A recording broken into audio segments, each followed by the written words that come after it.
Not all art apps are built for the same kind of art, and if you pick the wrong one, it can actually slow you down, or worse, make you feel like you're just bad at drawing. So in this video, I'm going to help you figure out exactly which art app you should be using based on what you actually want to make. But before we talk about apps, we need to talk about what your goals are, because the best app for you, according to your goals, is not necessarily the most popular one or the one someone else told you that you need to try. It's going to be the one that matches the type of art that you want to create. And most people fall into one of these categories. You want to paint or draw freely, you want clean, polished illustrations, or you want to design things like logos, icons, or SVGs, or you kind of want to do a mix of everything. So I've picked out some art apps to talk about that cover these categories that most people fall in. So let's go through each one and figure out if that's the one that's going to be fit for you. So if your goal is to draw, sketch, paint, and you want it to feel like real art, then you probably want to use Procreate.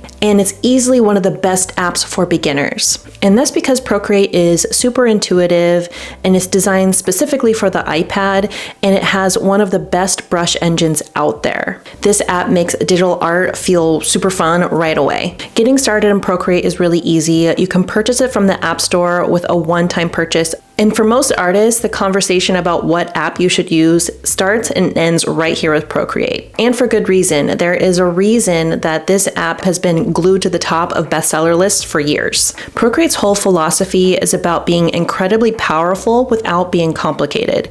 The interface is clean and almost deceptively simple. Procreate is a raster-based program, and raster images consist of a fixed number of pixels per inch, or PPI, and these are arranged on a grid, and they are resolution dependent. So when it comes to illustrating and painting in this way, you can think of it like painting on a digital canvas, and it's all made of pixels. This makes it perfect for digital painting and illustration and sketching. If your dream is to create rich hand-painted illustrations or detailed character designs, Procreate was built for you. The Brush Studio and all of its brushes included in the brush libraries are unmatched. The makers of Procreate have worked really hard to create an extensive library of brushes with the artist in mind, so you can paint or illustrate anything you can dream up. And the brushes are live brushes, so they work like real paint and water. They blend and mix beautifully. But Procreate does have its limitations, and it wasn't built for everything. First, because it's a raster app, it's not the right tool for things that need to be scaled up or down infinitely, like logos or graphic design elements, as opposed to vector-based designs in software. Second, and this is a big one for people, your layer count is limited. This limit is tied directly to your canvas size and your iPad's hardware. If you're working on a huge print-ready canvas on a base model iPad, you might only get a handful of layers before the app says, nope, no more. But for a lot of people and the way that they want to make art, these limitations don't actually even matter. So the verdict on Procreate: if you see yourself as a digital illustrator and painter, and you have $13 to invest in the industry standard tool that you can grow with for years to come, you absolutely cannot go wrong. Procreate is the benchmark for a reason. So we've just talked about the most popular professional standard iPad art app that there is. But what if you're brand new and you aren't even really sure you want to commit to an art app yet? This is where free art apps are really going to be your friend and help you decide which way you want to go. These are not design apps and they're not super technical. You just want a simple place to draw and have fun on your iPad. These are some of the best places to start if you're just getting into digital art, you don't want to spend money yet, or you feel overwhelmed by the more advanced apps, or you just need something for your kids to draw on if you're allowing some screen time to give yourself a break. And these are great because they let you focus on the most important thing first, learning how to draw digitally. So the first one is Sketchbook. This one has a very clean interface. It feels closest to traditional sketching, and it's great for just opening and drawing. Then there's Ibis Paint. It has tons of brushes, and it's really popular for beginners, and you can still make stylized art. And it actually does have a strong community with tutorials. So if you want to learn more about creating in this app, you have a community that's going to help you do that. And then there's Infinite Painter. This is more painting focused and it's a little bit more advanced, but it's still very approachable. These apps are great for getting comfortable with drawing and painting on your iPad. And is one of these apps the one for you? Maybe, especially if all you want to do is draw or paint and you're not overly concerned with the most advanced brushes like what Procreate has. And they may have some in-app purchases, but they are usually additional brushes or additional tools that you may or may not need. So you don't have a lot to lose just to try them and get comfortable with digital illustration. So maybe your goals are a little bit different though. You might start feeling the limitations that these art apps have, even Procreate. Maybe you want more control or tools that go beyond just drawing. Your goals might be to make logos, icons, SVGs, Cricut designs, anything that needs to scale up perfectly. So that means you're no longer in drawing app territory. What you need is a design app, one that is capable of making vector designs. And you do have a few choices for the iPad, and the best part is that all of these options are free. So there are two really great options in vector design apps, and that is either Adobe Fresco or Affinity Designer 2. So the question becomes, which one do you choose? Each one of these apps has their own strengths, so choosing which one is right for you could be pretty easy. So first let's talk about Adobe Fresco. Adobe Fresco is kind of best of both worlds. You have expressive painting and illustrating, but you also have vector design tools. So you can do rich painted work and crisp, clean vector work all in one place. Realistic painting, character design, expressive paintings, and illustrations, but you can also make vector designs, logos, SVGs, and more. To get started, you can download the app for free and you can start illustrating in the app even without signing up with Adobe. However, you will have to create an Adobe account to export or download your artwork. One of the biggest things that makes Fresco a top contender is that it also has live brushes, just like Procreate. These brushes behave just like real paint, so watercolor spreads, colors blend, and it reacts in a way that feels more natural than most apps. But when you start making vector designs, you use vector brushes, which makes making vectors feel more like painting or drawing,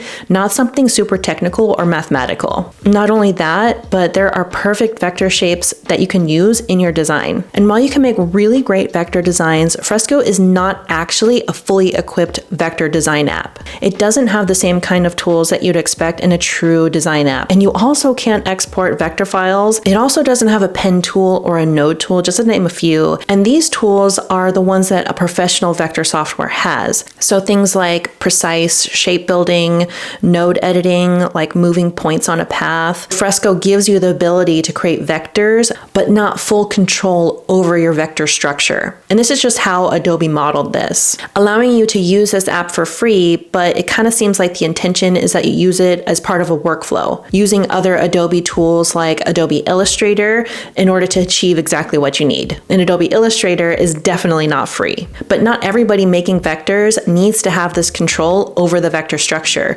So Adobe Fresco could still be a really great fit for them. Adobe Fresco is a great fit if you want your art to stay expressive, but still have access to a vector making tool. And you also don't need super technical precision of those vector tools. But if your goal is to learn to build vectors with precision and control, you're going to hit limitations pretty quickly. And this is exactly where Affinity Designer comes in and kind of saves the day. Affinity Designer is not just drawing vector illustrations, it's building vector structures. And that means instead of drawing with pixels, you're building your artwork using shapes and paths, which gives you something really powerful. Your artwork can scale infinitely without ever losing quality. And you can edit every part of it at any time using the node tool, making small refinements and adjustments for precision work.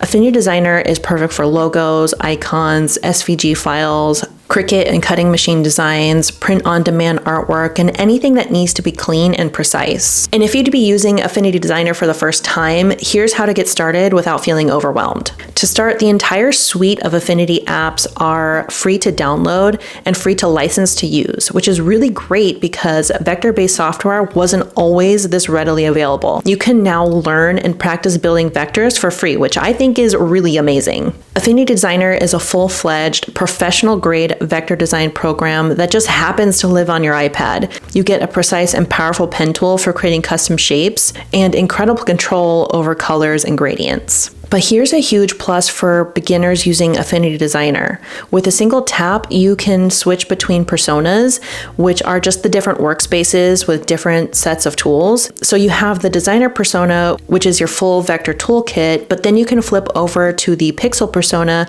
which gives you a surprisingly strong set of raster tools like brushes, erasers, and selections. So you can learn vector tools, but you also have basic drawing tools that you're comfortable with nearby. But as a beginner, it's important to know that the learning curve for vector design is a bit steeper than just digital illustration, just in general. The pen tool takes getting used to. It's less about flowing, intuitive strokes and more about deliberate, precise placement of points and handles.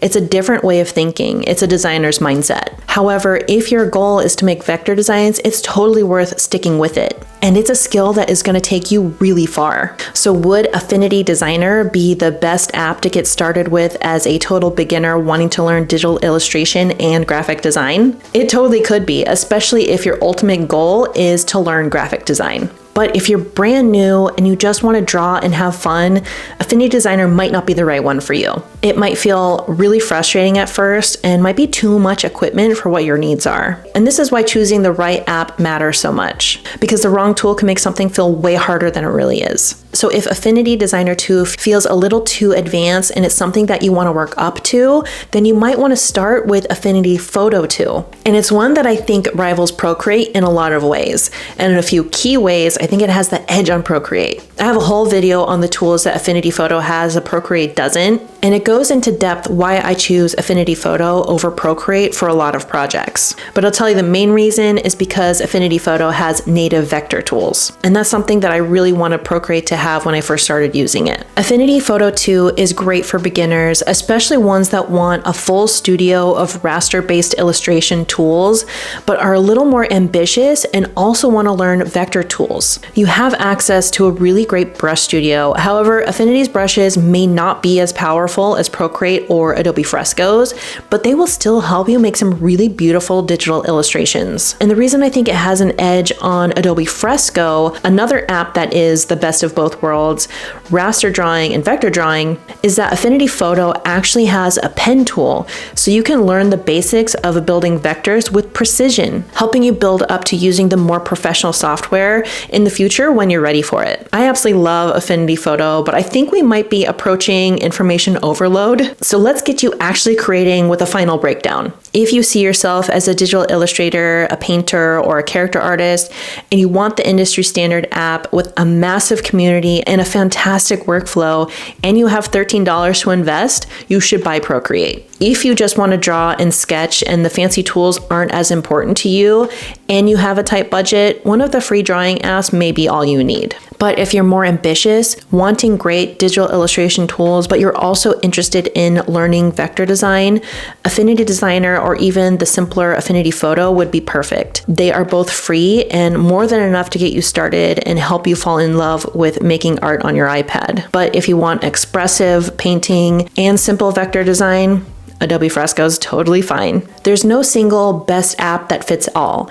There's just the best app for you and fits your unique artistic journey. The most important thing is to just pick one, stop worrying about the others, and just start creating. And I would love to know which one you're going to try first, so go ahead and tell me in the comments. Hearing about your art journeys is one of my favorite parts about making these types of videos. And if you want to learn more about the app that I personally think is the best free drawing app, you know, the one that fits me and what I like to make, go ahead and watch this video here and I explain all the reasons why I like it so much. And it'll probably be the one if I had to start all over again and choose as a beginner.